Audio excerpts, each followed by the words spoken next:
Dang, John Morrison just completely laid down the law when it came to picture quality debates. But yeah, I realized we'd never actually done a formal video sitting down about Beautygate and how it doesn't really exist. But I just think the entire chain of events of how it went from Lou making wild accusations to actual research being done and everyone else responding to it, I thought just ended up beautifully. So here is the tragic story of woe of Beautygate and how it didn't exist.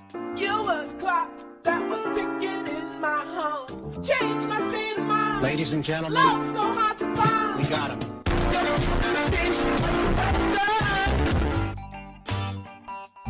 So all this started when Lou uploaded a video called "My iPhone XS is doing something weird," because as we've talked about in the past, it seems like Unbox Therapy is kind of very much eager to find the next scandal, the next Bengate, the next antenna gate to break with Apple, because that does very, very well on his channel. His audience likes that. No hate there, completely get it. You're catering to a certain demographic and you're trying your very, very best to find anything wrong with the phone. So he probably did what most people do, which is go on the internet and find out what most people are complaining about when it comes to their iPhones, which MQBHD had a wonderful response to. iPhones are incredibly popular, and there's a large number of people who get iPhones on day one as soon as they can because everyone wants the latest iPhone they can possibly get. In fact, there's a lot more people buying the iPhones on day one than pretty much any other smartphone. But when you have a phone of that much popularity and that many people buying an iPhone on day one, that means that if there's any day one bugs, as there typically is, couple problems in the software, a couple glitches in the code, that means that a very large percentage of people are going to experience those problems right away, and most of them are probably going to run to the internet to complain about it as soon as they can. Because, you know, even if a bug or a glitch affects 0.01% of the users, that's still over 20,000 users. So on the internet, that's going to hold a lot of weight. That's going to show a lot of complaints. So this particular complaint I found a very interesting one because we talked about it on a Twitch stream live, and the reason I thought I shouldn't really weigh in on Beautygate was because I felt like I may have been a little bit too subjective, and I think my eyes could have been giving me a placebo effect because I watched Lou's video. I saw his comparisons of, on the XS, it feels like my face is being smooth. It feels like I'm wearing makeup. I literally looked at an iPhone X selfie of him and an iPhone XS selfie, and I was not seeing the beauty filter at all. All I did notice was a warmer temperature. Overall, it seems like when you take selfies on the XS, the lighting's overall better. There's better dynamic range. And even in the videos comparing the smoothing issues where they were like, see on an iPhone X, you can see all the imperfections on someone's face. On a XS, you can't. All I was seeing was better lighting. I was just like, okay, that picture looks better because you can see more. And I imagine that Apple on the inside was probably testing different image processing for their different HDR settings, and they showed everyday people a bunch of pictures, and most of them probably looked at the XS selfie and went, I prefer the lighting of this mode. I prefer that the difference in tone are more balanced, and probably just most people went with that. I don't think Apple, hidden within the code, decided that we're gonna smooth out people's edges, because without any disrespect to myself, when I take a selfie, if there was a beauty mode, I would look much better than I do. I'm someone who's quite of a master when it comes to imperfections on the face, and I can tell you confidently that when I take selfies with the XS, it does not try to erase my imperfections at all. During our Twitch livestream, we also compared my old iPhone X to my XS Max selfies, and I had an incredibly difficult time finding the differences. Again, what I did notice on the iPhone X is things were easily blown out. Things were easily overexposed, as John Morrison geniusly brought up during his response video to the Beautygate situation. So he noticed that every time someone was trying to demonstrate the beauty filter, which, as I've proven, is very difficult to get repeatedly to happen. Marquez even admitted when he took selfies on his XS, he didn't really notice any beauty filter either. But the best way to get it to show up is to have overexposed light in the background. And what the XS is doing is simply trying to not have as much noise, trying to not have as much blown out imagery in the background so that your image overall looks better. And this completely proves my point that when people are reviewing iPhones, they have way higher standards and will oftentimes even get a placebo effect, a subconscious change in attitude when they know that a camera shot was taken on a XS, because they're thinking, oh, this is an iPhone, so I gotta look at the bad things. Which means that when people were taking selfies with the XS, if the HDR settings were better and they were able to have less noise in the background, no one complimented the new image processing system. No one said, hey, the lighting in this situation is better. Hey, I can see here better now. This is great. This is better for low light. No one complimented the benefits. They only went to the extreme negative. Okay, so the lighting's a little bit better, but my face looks better. Why doesn't my face look as ugly as it normally does? Which also can be heavily affected by the fact that when you're taking pictures in an environment when you have tons of lights being pointed at you, it's not exactly an everyday situation. The camera might behave differently than when you're outside and the sun is lighting you, or you're in just a standard room and you just have regular lights lighting the situation. Apple probably picked the best image processing method that they knew would please the most amount of people. And now that Lou from Unbox Therapy turned it into a beauty gate that the rest of the internet now gets to talk about, everyone's starting to notice something that they ordinarily wouldn't have noticed. If Lou wouldn't have brought it up, not everyone would have noticed it. Now he's telling everyone to look at the beauty filter, look at the beauty gate, and notice that you can't turn it off, which means that once followers of Unbox Therapy start looking at pictures taken by the XS selfie camera, that's immediately what they're going for. How ugly does he look? Can I see the imperfections in this? Oh, I see it kind of covering up a little bit to where you wouldn't have noticed that otherwise. John Morrison did an excellent, amazing job bringing this up in his latest video, where he posted on Instagram and Twitter several times that he was taking selfies with the Pixel 2 camera, and he got bunch of Android fans to compliment that camera by saying,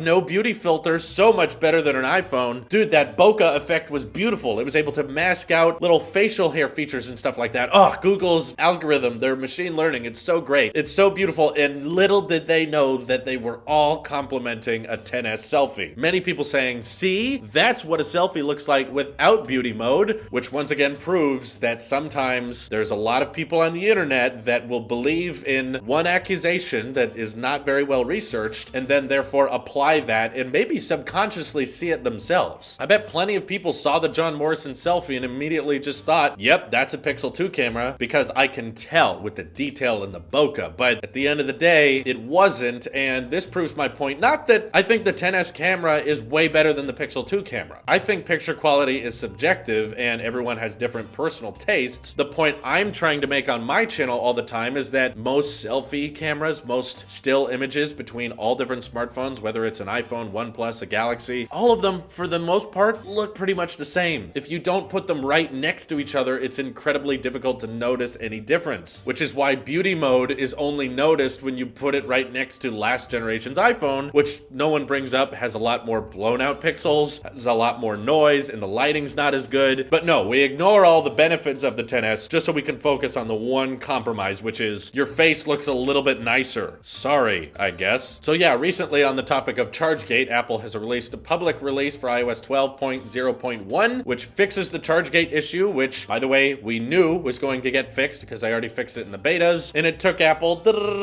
just about a week to patch this ChargeGate issue that was affecting everyone's iPhone, and I'm sure Unbox Therapy now is thinking, good thing I made that video. Apple saw my video, they saw my hype, and they knew it was a problem, so I fixed everyone's iPhones. You're welcome, ladies and gentlemen. I brought this attention to light, and they fixed it because of me. No, they fixed it in a beta before you uploaded that video. They knew about it, and thanks to iOS being continuously updated and having lots of different kinds of patches, yeah, ChargeGate's dead. It was like that. It was like a week. So when it comes to Beautygate and people being upset that that hasn't been fixed, I don't think there's anything to fix. I think there was just a nitpicky complaint that now you're going to just see in the back of your mind whenever you look at a XS that if was never mentioned, you would have never noticed. John Morrison's video is a perfect example of that. If you know a selfie's from a XS, you are therefore just going to look at it differently from then on out. Try to separate yourself from that and just think, is it a good picture? Can I see myself? Does it look decent? And for the most part, smartphone cameras at the end of the day are cameras that are just that. Things that you need to stuff on a phone. You need to whip out your phone really quick, take a quick picture. You're with your friends, gotta take a selfie. Cool, we're in the picture together. Whether or not the bokeh gets your ear exactly right, does it really make a difference? Are you really going to be upset about the fact that maybe in situations where your lighting's not balanced and you're gonna get more noise in the background or overblown images, maybe your face might look a little bit clearer than usual, but it's still your face. face. It still looks like you. It doesn't make the picture taking experience unbearable. But yeah, maybe to the people complaining out there that they need to fix Beautygate with some type of update, maybe they can add an ugly filter. Maybe that's what you guys need. Excuse me, Apple, whenever I take a selfie, I can't see all of my pimples. I can't see all of my scars. How are you gonna fix that? Okay, we'll just start adding crap onto your face and see how you like it then. Let me know what you guys think of the whole Beautygate situation down in the comments below. This is your Apple Sheep here, and I'll see you in the next one.